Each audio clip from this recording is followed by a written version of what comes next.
Good afternoon. Thank you for dedicating some time hour for day for this meeting. It's really special and appreciated to me, and hopefully it will also be for you by then. I'll start with a simple question.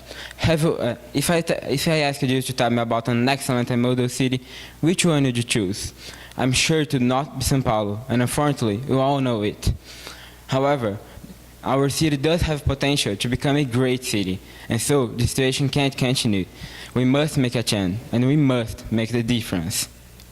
Nevertheless, we need to work hard to achieve it. There are many problems in São Paulo, and so I have selected 3 for us to discuss.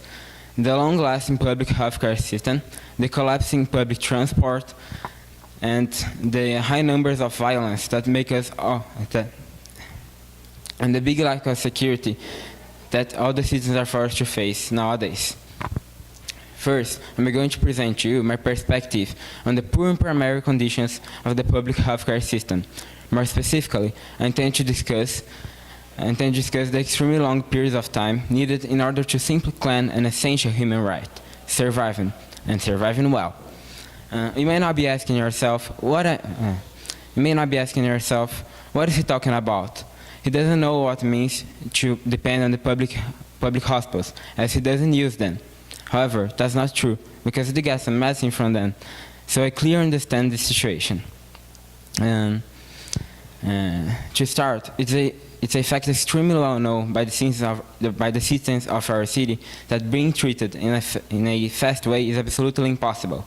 According to a research carried out by Ibope and Rede Nossa São Paulo, and there was an increase of more than 50 days in the average time people have to wait in order to get medical appointment and exams.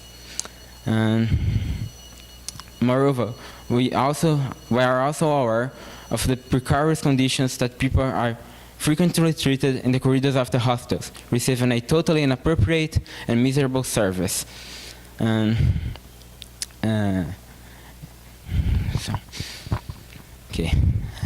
However, this reality can appear in much more tragic ways in people's real lives. For example, I've met a mother whose son died while waiting to be treated after an accident, and so he has to suffer this horrible loss for the rest of her life. This is unacceptable. And the situation urges for a huge change, and our lives urge for a solution.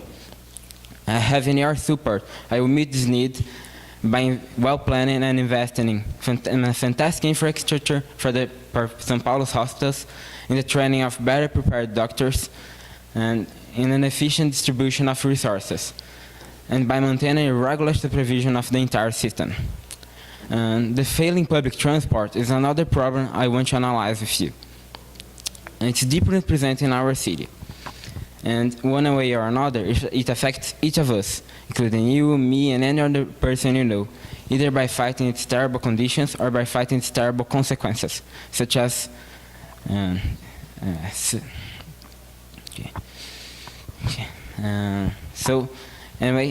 this problem is made up by a series of factors, not only one, such as the frequent overcrowding, the expensive fares, the insecurity, and the poor conditions of the means of transport, all summed up to the huge amount of money needed in order to make the system work well.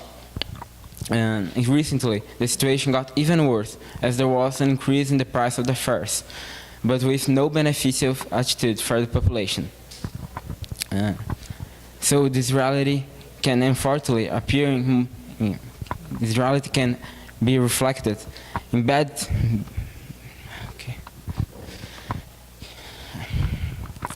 Anyway, this reality can appear in bad ways in people's life.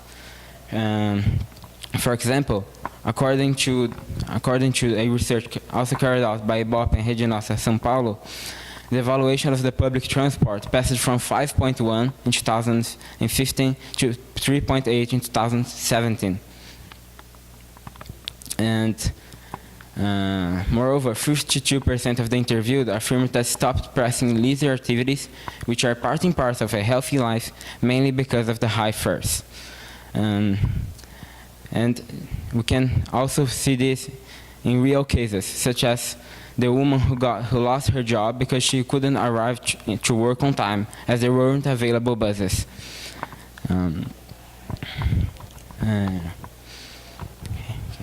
As there weren't available buses. I'm nervous at the moment.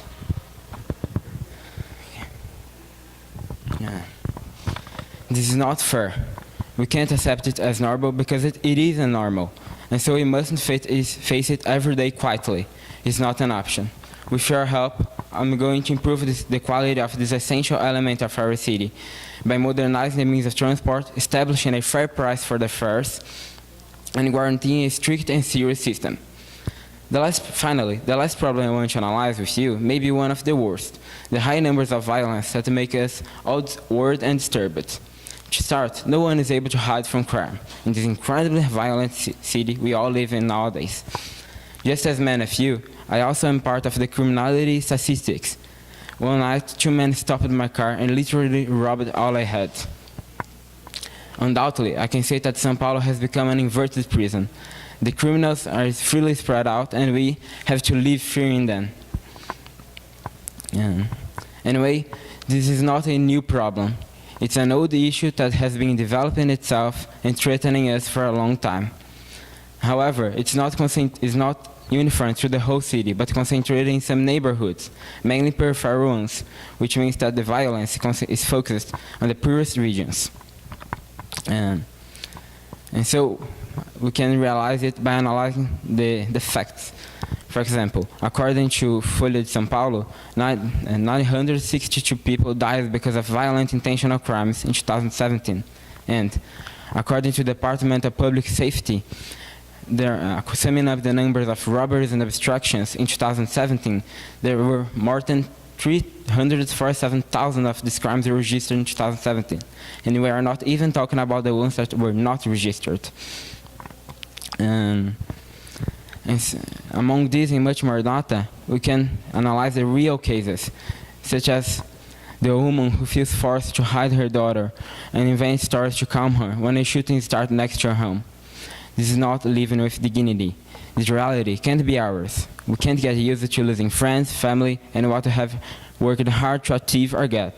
So, with your support, I'm going to make São Paulo a safe and secure place by investing in the police, creating more opportunities, and better infrastructure for the poor regions, avoiding the crime.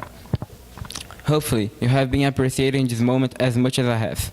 I've just shown you my perspective on 3 of São Paulo's main problems: the long-lasting public healthcare system, which needs a better infrastructure and better prepared doctors; the failing public transport, which needs to be modernized; and the increasing violence that urges for somewhere with less differences and more opportunities, bettering the conditions and decreasing the appeal of crime.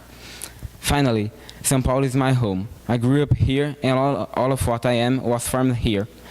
So now I want to return all the amazing things, the experiences I've had, and the opportunities I've had with serious and well-structured actions to help my city develop and provide a better life to all people who live here.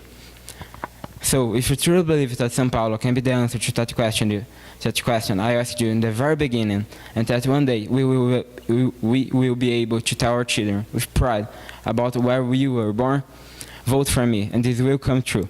I'm Rodrigo Fernandes, and together we will make the difference.